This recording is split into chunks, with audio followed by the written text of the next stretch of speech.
Have you ever fallen in love with someone twice? I thought I knew Elena inside and out. After 15 years of marriage, we had our routine. Coffee at 7, news at 8, dead to the world by 10:30. She was predictable, safe, and honestly, we'd become strangers, living in the same house. Just two people sharing bills and silence. Then everything changed in one terrible Tuesday morning. Elena was riding her motorcycle to work, the one thing she still did that felt dangerous, when a drunk driver ran a red light. The impact threw her 30 feet across the intersection. When the paramedic called my office, my hands shook so badly I could barely grip the steering wheel. I don't even remember driving to the hospital. 3 weeks. 3 weeks. She lay in that coma while I sat beside her bed every single day. I held her hand for hours, begging her to wake up, promising God I'd be better if he just gave me another chance. The doctors said there was severe brain trauma, but couldn't predict what would happen. I barely ate, barely slept. Our friends brought casseroles I couldn't even look at. I lived on hospital coffee and pure terror. When she finally opened her eyes on a Tuesday morning, I sobbed like a child. But my relief lasted exactly until the neurologist pulled me aside. Severe retrograde amnesia, he said, his face grim. She's lost the last 20 years completely. In her mind, she was 22 again, fresh out of college. The woman I'd been married to for 15 years was gone. She looked at our wedding photos like they belonged to complete strangers. Did I really marry someone so boring? She asked, pointing at my stiff portrait, where I looked like an accountant at a funeral. That hurt more than if she'd slapped me.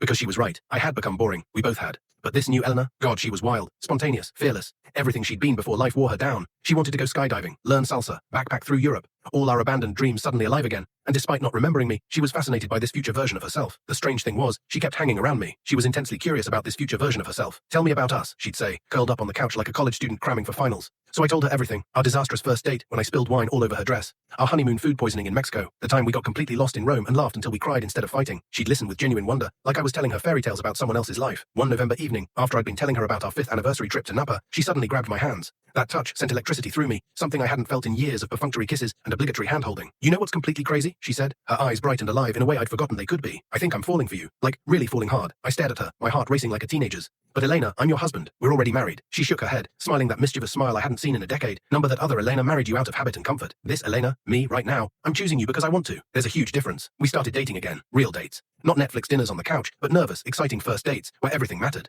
She'd get butterflies when I picked her up, worry about what to wear, how her hair looked. I'd stress about where to take her, rehearse conversations in my car. We had our first kiss again on her doorstep after a movie, lightning striking twice. 3 months later, everything changed again. Saturday morning, snowy. We were having breakfast when she suddenly went completely still, her coffee cup frozen halfway to her lips. Tears started streaming down her face without warning. I remember, she whispered, voice breaking. I remember everything. My heart sank into my stomach. Was I about to lose this incredible woman I'd fallen for all over again? But she was smiling through her tears. I remember our boring routine. I remember how we stopped really talking, stopped laughing together. I remember feeling like roommates instead of lovers. She reached across the table and took both my hands. But I also remember falling in love with you twice now. Once at 22 when I thought I knew everything. And again at 42 when I was finally smart enough to know what I was choosing and why it mattered. She squeezed my fingers tight. The accident took away 20 years of memories, but it gave us something infinitely more precious. It gave us a second chance to choose each other consciously. 6 months later, we renewed our vows in a small ceremony with just our families. This time, neither of us looked boring. This time, we both meant every single word. Turns out, losing her memory was the best thing that ever happened to our marriage. Sometimes you need to forget everything to remember what really matters.